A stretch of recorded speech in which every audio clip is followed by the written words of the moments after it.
बुझे कि आप देखु ये हूँ मणिनाग गुंफा ये हूँ यही गुंफार बाबा भी साधना करते 12 वर्ष ये साधना सिद्धि करते गुंफार।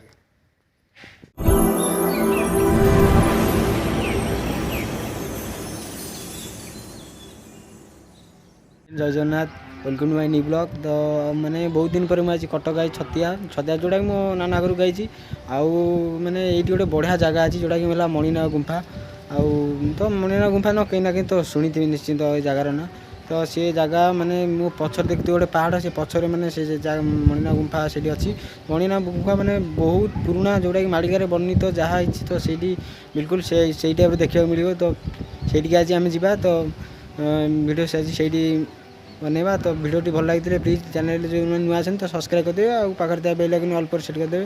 तो डेरी न चलते वीडियो स्टार्ट करिया।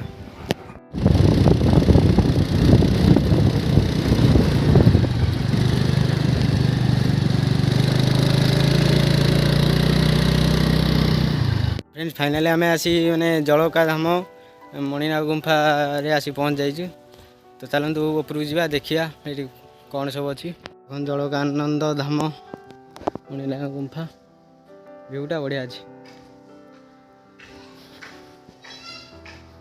पूरा पहाड़ ऊपर जो पाहाच अच्छी जाइए एपटे गाड़ी नहीं लोक भी जाऊँगी।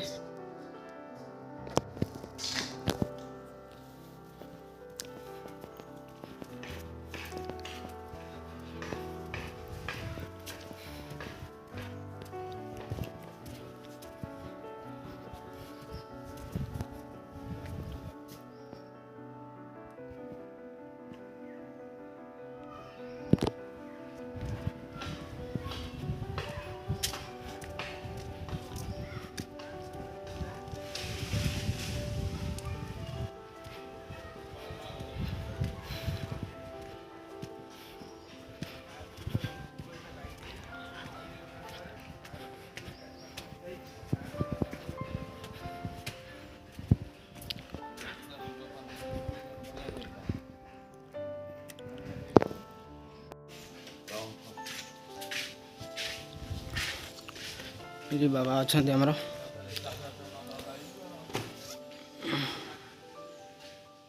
बाबा अच्छा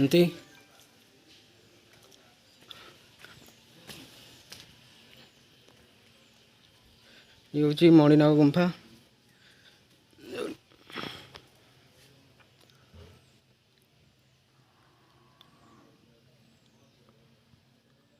बहुत प्राचीन मंदिर एटा।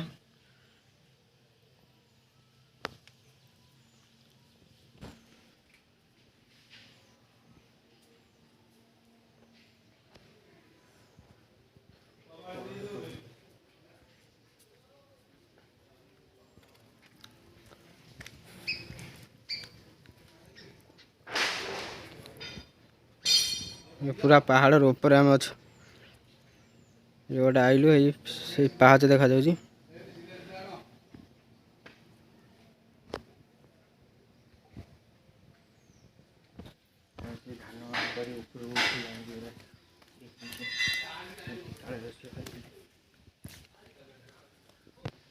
हूँ बाबा समाधि बाबा ये तो ये तो पहड़ पड़ी बाहर देखा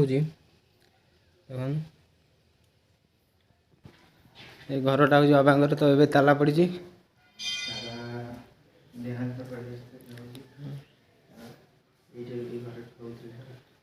बाबा देहांत पर घर ए ताला पड़ी तो फांका ए कई रोना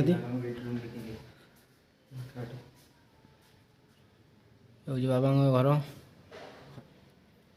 सब प्रकार अच्छी खट सब सब पड़ बाबा अच्छा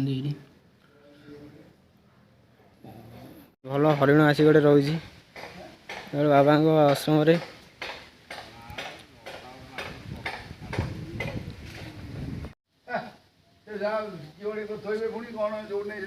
चलतु बाबा मुहूर्ते मणिनाग गुंफा विषय जाना बाबा आम सांगर अच्छा चलते सहित कथा बर्तमान पहुँच जाए बाबा मणिनाग विषय किसी कहे टी आमको भी बुले देखे चारिड़े चलतु जलका मणिनाग गुंफा आज्ञा ये बाबा वैकुंठ ब्रह्मचारी को साधना पीठ ये हाँ ଏଠି ସାଧନା ପୀଠରେ ଏଠି ଏଇ ଗୁମ୍ଫାରେ ବାବା ସାଧନା କରିଥିଲେ ବୁଝିଲେ। ଆଜ୍ଞା। ଇଏ ହେଉଛି ବାସୁଦେବ ଦାସ, ଇଏ ହେଉଛନ୍ତି ଆମ ଛତିଆ ବଟ ହାରିଦାସଙ୍କ ଅମଳରେ ମହାପୁରୁଷ। ମହାପୁରୁଷଙ୍କ ତାଙ୍କର ସାଙ୍ଗ ଇଏ ହେଉଛନ୍ତି ବାସୁଦେବ ଦାସଙ୍କ ନାଁ। ଇଏ ଜଣେ ମହାପୁରୁଷ, ସେଇ ଅମଳର ହାରିଦାସଙ୍କ ଅମଳର ମହାପୁରୁଷ। ଇଏ ହେଉଛି ଆମର ଇଏ ହେଉଛି ସାନ ଗୁମ୍ଫା। ଏଇଠି ବି ବାବା ସାଧନା କରିଥିଲେ ଏ ଗୁମ୍ଫାରେ।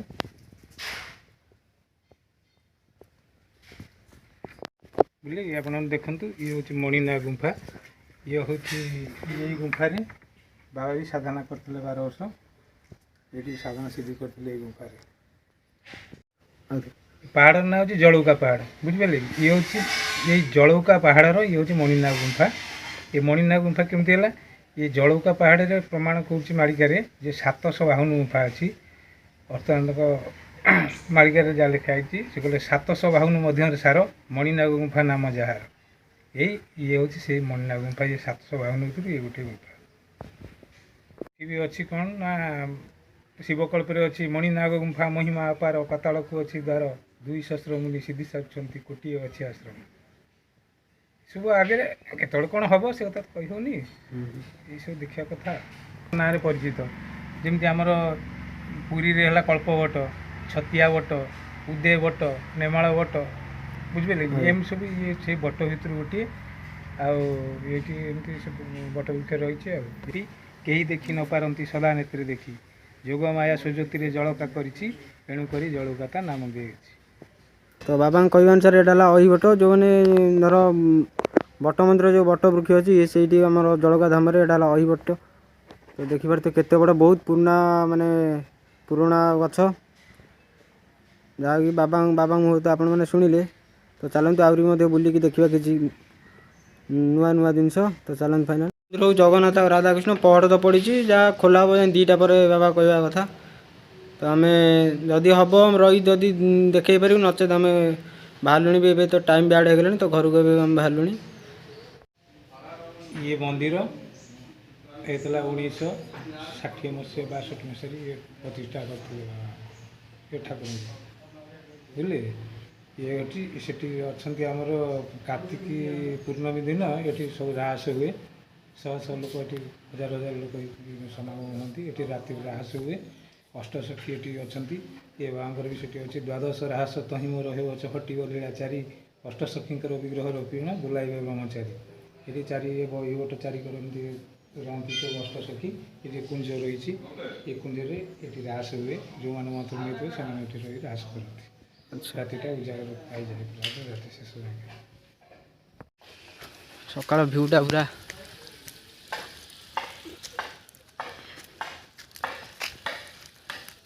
ଏଇଠି ଛିଡ଼ା ସବୁ ଦେଖାଯିବ।